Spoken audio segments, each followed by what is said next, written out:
කිව්වේ? දෙවියනේ. මොකක් යන්න දෙන්න? ආවේ නැත්තම් හොඳයි. දැන් ඉතින් යන්න බෑ. කවුද ඔයා?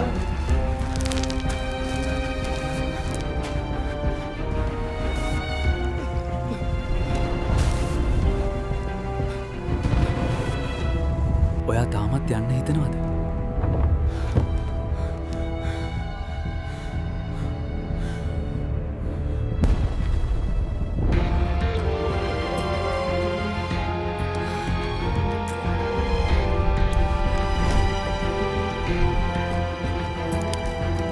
ඔයා තාමත් බය වෙලාද? මොකක්ද වෙන්නේ? මම මැරිලාද? ඔව්. ඔයා මෙතනම හිටියා.